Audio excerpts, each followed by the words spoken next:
Histoire drôle numéro 2, la prise de Béziers.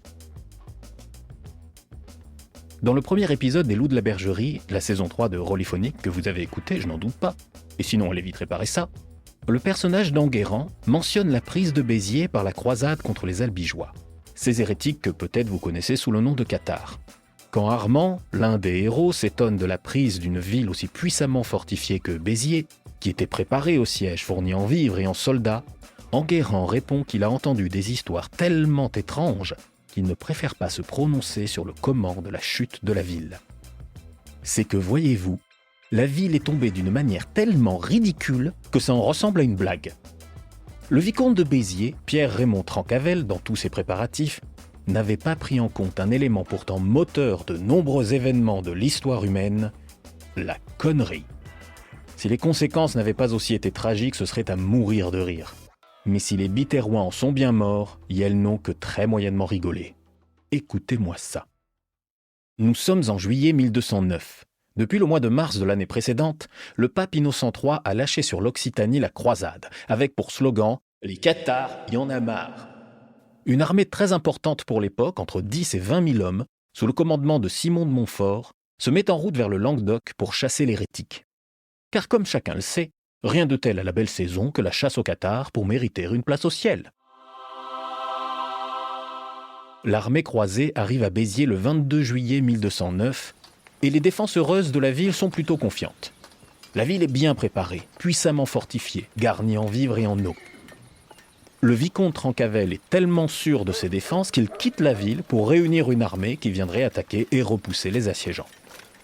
Arnaud Amaury, le légat du pape, propose d'épargner la ville si on lui livre les 222 personnes désignées d'après ses registres comme hérétiques. Qui étaient ces 222 personnes? D'où Amaury sortait cette liste?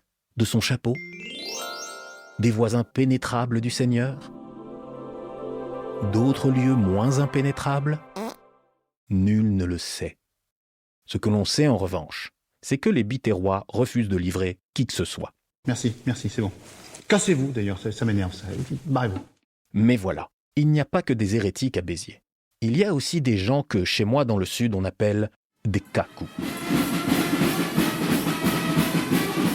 On ne connaît pas leur nombre exact et ils sont anonymes, l'histoire ayant eu la délicatesse d'oublier leur nom. On dira donc pour les besoins de ce récit qu'ils étaient une douzaine et on les appellera les 12 cacous du Midi. Voici donc les 12 cacous du Midi qui se disent face à une armée de 20 000 hommes « craignent des gains ».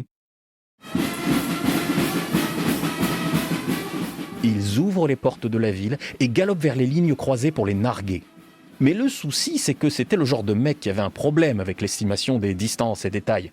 Le genre à se dire, vous voyez qu'un petit doigt ça fait 20 cm. Et peut-être qu'ils n'avaient pas la voix très forte, alors pour être sûrs que les croisés entendent leurs insultes, ils étaient venus près des lignes des croisés. Très près. Trop près.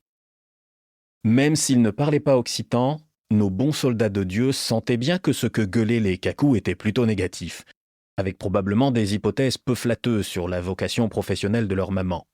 Alors les croisés chargèrent les 12 cacous du Midi pour leur apprendre la politesse. Ces derniers repartirent à bride abattue vers Béziers, mais lorsqu'ils rentrèrent dans la ville, leurs poursuivants étaient si près d'eux qu'il n'y eut pas eu le temps de fermer les portes, permettant aux croisés d'entrer.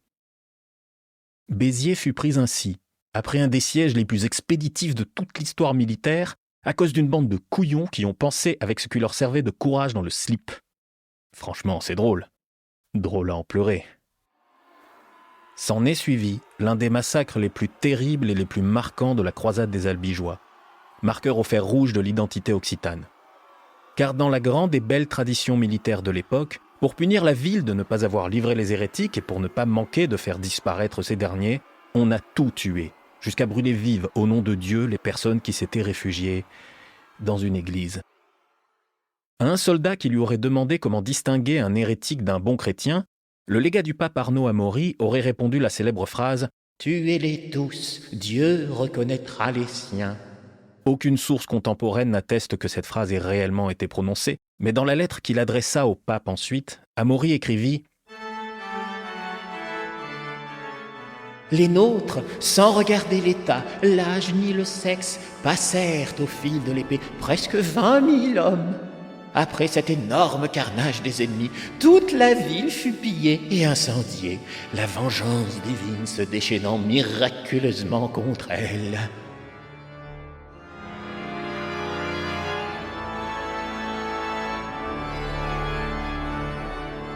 « 20 000 victimes d'après Amaury, donc. Sachant que les historiens estiment la population de Béziers juste avant le siège à 12 000 habitantes max, on ne peut qu'admirer l'efficacité et le professionnalisme des croisés.